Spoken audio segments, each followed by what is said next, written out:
Entonces, en esta segunda parte nos toca hablar de la hipernatremia. Entonces, ya estamos en condiciones, la hipernatremia es el estado del primer vaso, donde vemos que hay déficit de agua, ¿sí? Con respecto a sal, ¿eh? O sea, con respecto a lo que era el sodio. Entonces, se define hipernatremia como todo estado fisiopatológico en el cual existe un déficit de agua con respecto al sodio. La hipernatremia también es un predictor independiente de mortalidad y mayor estadio hospitalaria, pero en estos casos de hipernatremia importa más el valor absoluto que el tiempo que el paciente está hipernatrémico. Se ha visto que tiene más mortalidad un paciente que tiene 160 de sodio que un paciente que tiene 152 de sodio, ¿sí? O sea, realmente el valor absoluto acá de la hipernatremia sí tiene mayor mortalidad, mayor estadio hospitalaria que un paciente con menor valor de hipernatremia. Nosotros hablamos de hipernatremia cuando tenemos un sodio sérico mayor a 145 y severo cuando ya tenemos un sodio mayor a 160. La prevalencia en terapia intensiva sigue siendo, en unidades cerradas, sigue siendo alta del 25%, y esto se explica porque son pacientes que están sedados, que están intubados, que no tienen un acceso libre al agua. O sea, no habría hipernatremia en un paciente que tiene acceso libre al agua. O sea, alguna cuestión neurológica está pasando, o está sedado el paciente, o está intubado. Es decir, claramente hay una situación por la cual el paciente no logra corregir su déficit de agua, ¿sí?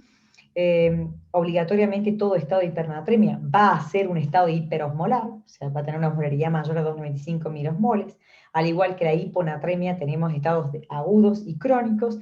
Los síntomas, recuerden que lo agudo lo da la presencia de la sintomatología, que en este caso suele ser la letargia, la debilidad, o a veces, muchas veces, la irritabilidad o la aparición de convulsiones o el coma del paciente. Acá no solamente, recuerden que si yo tengo un estado hiperosmolar, o sea, afuera está con mucha osmolaridad, atrapa el agua del interior de la célula, saca el agua del interior de la célula, estaríamos ante una situación de deshidratación neuronal, y esto puede llevar a hemorragias subaracnoideas o parenquimatosas con hematomas sudurales, y otra célula que también se va a afectar, además de la neuronal, cuando hay mucha deshidratación en la célula muscular, y estos pacientes pueden hacer rhabdomiólisis por hipernatremia. ¿Sí? Bien. ¿Cuáles son las causas de hipernatremia? Entonces, ¿por qué puede un paciente tener déficit de agua? Primero, porque no tenga una ingesta adecuada, porque no logre acceder al agua, ¿sí? Como ocurre en los pacientes en terapia intensiva, donde está alterado el sensorio, o están inmóviles, no llegan al agua de la mesa de luz, o están intubados, ¿está claro? En estos casos siempre vamos a tener una osmolaridad en orina mayor a 600 miliosmoles, porque si el riñón sensa que le falta agua al paciente, el riñón lo que va a hacer es concentrar la orina. Entonces siempre vamos a tener en estos pacientes orina bastante concentradas. Otra causa de hipernatremia puede deberse a que yo, si bien puedo acceder a agua, pero el problema es que tengo tanta pérdida de líquido hipotónico, ¿sí? Que no logro compensar esas pérdidas. Son pérdidas extrarrenales de líquido hipotónico, y en esto fundamentalmente se figuran las gastrointestinales por las ondas, pero fundamentalmente de todas es la diarrea. O sea, paciente que está con diarrea probablemente son pérdidas hipotónicas, por lo tanto lo más probable es que me haga una hipernatremia. En estos casos, si yo tengo un riñón funcionante, va a concentrar la orina, por lo tanto vuelvo a tener osmolaridades urinarias altas, más de 600 miliosmoles. Entonces, fíjense cómo la osmolaridad en orina me permite saber por qué está perdiendo el paciente, digamos, agua. Claramente es exógeno, ya sea porque no accede o porque pierde por vía gastrointestinal, pero yo sé que renalmente el riñón está haciendo su trabajo. Si tiene una osmolaridad en orina más de 600 en el contexto de una hipernatremia, es porque el riñón está trabajando adecuadamente. O sea, hay secreción de ADH, hay concentración de orina, ¿sí?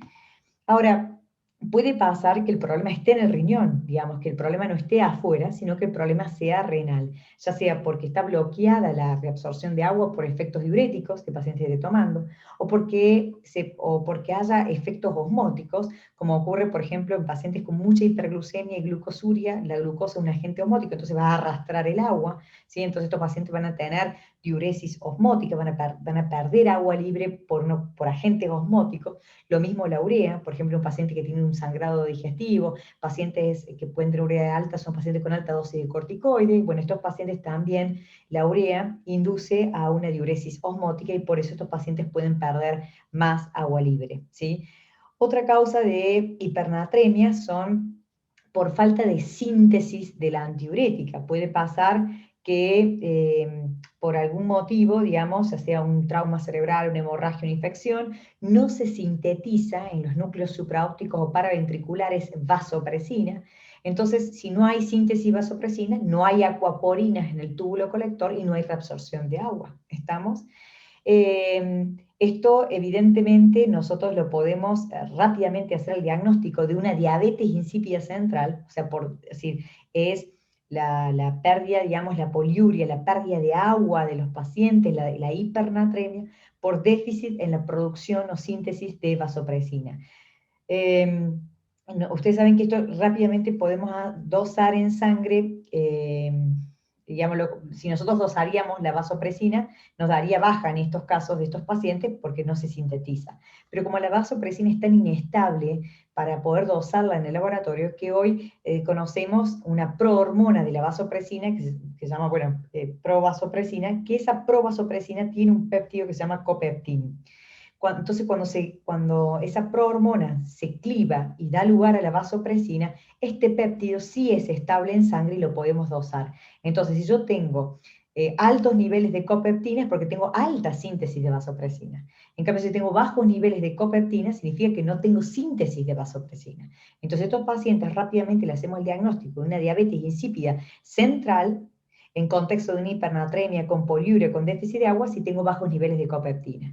Y otra forma, clínicamente, porque esto es un estudio de alta complejidad, otra forma de rápidamente hacer el diagnóstico de una diabetes insípida central, que si yo le administro desmopresina al paciente, que es un análogo sintético de la vasopresina, el paciente rápidamente concentra la orina, progresivamente la va concentrando, ¿sí? Entonces, claramente me está definiendo que si responde a la desmopresina es porque evidentemente hay falta de vasopresina. La diabetes insípida nefrogénica, por el contrario, el paciente sí tiene vasopresina, pero por alguna circunstancia renal, la vasopresina no puede ejercer su acción, no se puede unir al receptor B2 de la membrana vasolateral. ¿Por qué no se podrá unir? O si se une, no se activa, no me permite translocar las acuaporinas a la membrana luminal para reabsorber agua. Entonces, ¿qué circunstancias renales pueden provocar esta resistencia del riñón a la acción de la vasopresina? Ciertos tratamientos con lo que es litio, la dimecrociclina, la hipercalcemia, la hipocalemia persistente, sobre todo las enfermedades tubulointerdiciales como la amiloidosis, por ejemplo, o lo que son las sickle cells, son algunas de las enfermedades que pueden provocar resistencia a la acción de la vasopresina, ¿sí? Entonces, en estos casos tenemos osmolaridades urinarias. ¿Cómo puede ser que un paciente que tiene déficit de agua concentre tan poco la orina, tenga concentraciones urinarias menos de 300? Debería tener más de 600, más de 800, debería concentrar la orina. ¿Estamos? Sí hay vasopresina, Entonces, evidentemente estos pacientes se van a caracterizar por osmolaridades urinarias relativamente bajas con respecto al déficit con respecto al déficit de agua que tiene ese paciente, altos niveles de copeptina porque se sintetiza vasopresina y la falta de respuesta a la administración de desmopresina. O sea, eso certifica el diagnóstico de una diabetes insípida nefrogénica, ¿sí? Que lo ideal es tratar la causa, retirar el litio, tratar la amiloidosis, tratar la hipocalemia, pero muchas veces simplemente nos quedan como tratamiento algunos diuréticos como la hidroclorotiazida, la hemiloride, la indometacina, y ahí estamos. Y otra causa por la cual podemos tener hipernatremia es porque el paciente haya ganado sal. Esta es la causa menos frecuente, pero en terapia intensiva no deja de ser algo que existe, sobre todo cuando nosotros administramos soluciones muy hipertónicas como es el bicarbonato de sodio. El bicarbonato de sodio tiene casi 5 veces más o muchísimo más de sodio de lo que puede tener una solución hipertónica, ¿sí? Entonces la administración de soluciones ricas en bicarbonato también es una causa, digamos, de ganancia de sal, como también algunos suplementos nutricionales como la nutrición parenteral o algunos que tenemos también algunas alimentaciones por vía enteral. Estos pacientes, evidentemente, con esa excesiva sal y déficit de agua, con un riñón funcionante, van a tener osmolaridades urinarias más de 600, ¿sí? Pero lo que va a caracterizar es que van a tener sodios urinarios altamente altos, más de 100 milivalentes por la cantidad de bicarbonato de sodio administrado, ¿sí? Entonces, fíjense como la osmolaridad urinaria, en general, una osmolaridad urinaria, digamos, mayor de 800, y acá yo diría, lo tendré que corregir, mayor a 600, nos está hablando que hay una secreción de ADH normal. En cambio, por lo tanto, la pérdida de agua libre, no es por el riñón, no viene por parte del riñón, viene porque pierde por la diarrea, por el tubo digestivo, por la piel, o hay ganancia de sodio. ¿Estamos? En cambio, cuando las osmolaridades urinarias están bajas, menos de 300 miliosmoles, me está diciendo que evidentemente no hay ADH, o porque no se sintetiza como una diabetes insípida, diabetes insípida central, o porque hay resistencia a la acción del ADH a nivel renal como una diabetes insípida nefrogénica. ¿Está? Entonces, fíjense cómo la utilidad de la osmolaridad urinaria es clave en el diagnóstico de hipernatremia. Es mucho más fácil el diagnóstico de la causal de la hipernatremia que el causal de la hiponatremia. Entonces, como que no hay muchas cosas misteriosas, digamos, respecto a la hipernatremia. Sí quiero aclararles algo, muchas veces puede haber confusión entre una diabetes insípida nefrogénica con una polidipsia psicógena, ¿sí?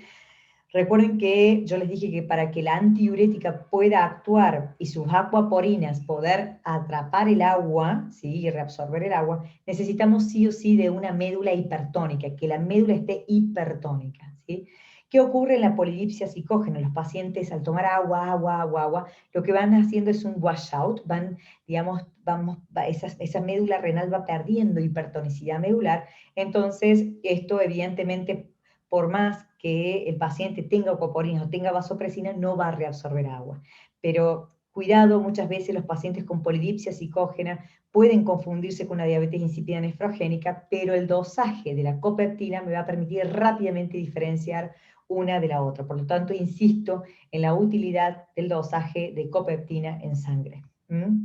Entonces, todo estado de hipernatremia, que dijimos que es ese primer vaso donde no tiene nada de agua y todo es sodio, ¿sí? Evidentemente, ¿cómo se trata la hipernatremia? Reponiendo agua.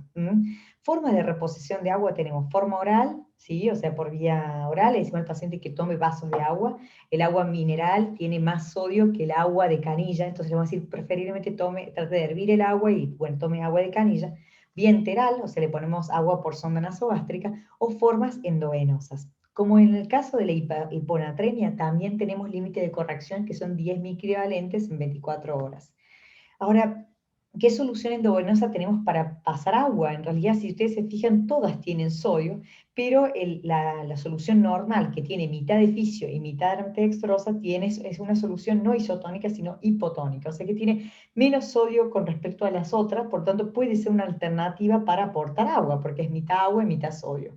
Y otra forma de aportar exclusivamente agua es utilizando dextrosa al 5%. Pero muchas veces, si tenemos un paciente diabético que está en la diabetes compensada, podríamos usar soluciones hipotónicas que tienen menos aportes de sodio para reponer sodio y agua de manera despacito para reponer esa hipernatremia. Lo digo porque muchas veces siempre nos quedamos con que es dextrosa y a veces deberíamos poner soluciones en paralelo, tratar de armar algo más bien hipotónico, que eso también nos puede dar muy buenos resultados, ¿sí? Ahora, ¿cómo calculamos? Yo les dije cómo calculamos el déficit de agua a través de la siguiente fórmula. Vamos a dar un ejemplo. Si tengo un paciente de 70 años con un sodio plasmático de 150 y hacemos la fórmula, hacemos 0,5, porque digamos hombre, 0,5 por el peso, por 150, que es el sodio plasmático del paciente, sobre 140 menos 1. Estoy aplicando la fórmula. Calculo todo esto, me da casi 2,5 litros. Si el que este paciente tiene un paciente de 70 años con un sodio plasmático de 150, tiene 2,5, 2 litros y medio de agua, de déficit de agua, que eso es lo que tengo que reponer. ¿Estamos? Entonces, evidentemente, para bajar los 10.000 equivalentes, o sea, de 150 a 140, para bajar los 10.000 equivalentes. Entonces, esto lo puedo hacer a través de agua canilla o bien dextrosa, ¿sí? Pero recuerden que en estos 2,5 de litros es el déficit de agua, pero no tiene en cuenta las pérdidas insensibles que ese paciente va a tener durante ese día, ¿está? Es una fórmula, o sea que es un estimativo. Siempre a esto hay que agregarle las pérdidas insensibles que puede tener el paciente, como por diarrea, por fiebre, etc. Ahora, ¿cómo se tratan las hipernatremias? Yo les dije que toda hipernatremia en la cual existe déficit de agua, nosotros, digamos, se tratan reponiendo agua, ¿sí? ¿Sí? Ese es el tratamiento estándar de una hipernatremia. Pero cuando las hipernatremias se clasifican en hipovolémicas, euvolémicas e hipervolémicas. Cuando las hipernatremias euvolémicas, significa con sodio corporal total normal, evidentemente solo vamos a reponer el agua, ¿sí? En las hipernatremias hipervolémicas, donde existe déficit de agua, pero hay hipervolemia, o sea, hay sodio corporal total aumentado, en estos pacientes no solo vamos a reponer poquita, digamos, agua, sino que nuestra prioridad primero, no le puedo reponer agua a un paciente que está hipervolémico, que está lleno de agua, o sea, que está lleno de sodio, con edemas, con rales, totalmente dematizado, como ocurre la mayoría de los pacientes de terapia intensiva, estamos en este cuadro, hipernatremias hipervolémicas. Yo no puedo resolver aportándole agua a un paciente que está totalmente dematizado, con mucha sal. Lo primero que tengo que hacer es tratar de corregir el sodio, es decir, esa hipervolemia, corregirla con diuréticos para bajar el sodio corporal total y de a poquito vamos reponiendo el déficit, en este caso de agua, ¿sí? Entonces, esta es la situación más frecuente en terapia intensiva. Y las hiponatremias hipovolémicas, por más que exista sodio corporal, por más que exista déficit de agua, primero debemos corregir siempre la volemia del paciente. Es nuestra prioridad antes de corregir el déficit de agua. Entonces, si está hipovolémico, lo primero que tenemos que hacer con este paciente es reanimarlo con solución fisiológica, ¿sí? Entonces, si bien todas las hipernatremias se corrigen con agua libre, ¿sí? Siempre debemos evaluar la volemia, que es lo primero que hay que corregir. Después corrijo todo el déficit de agua que me haya quedado. Entonces, si está hipovolémico, primero significa que está con sodio corporal total bajo, primero voy a reanimar con solución fisiológica y después voy a corregir con todo el agua que sea necesaria. En el caso de que un paciente tenga hipernatremia euvolémica, significa que la volemia está normal, solo repongo agua, porque la volemia está normal. Si el paciente estuviera hipervolémico, primero tengo que corregir la volemia, es decir, tiene sodio corporal total alto, por lo tanto, primero tengo que usar diuréticos, ¿sí? Despacito voy usando diuréticos, trato de volverlo euvolémico, recién ahí voy reponiendo el déficit de agua. Este es el caso que más frecuente se da, digamos, en terapia intensiva. ¿Está? Bueno, muy bien. En el caso que tengan quedado algunas dudas, me las pueden enviar por mail. Bueno, que tengan un buen día. Hasta luego.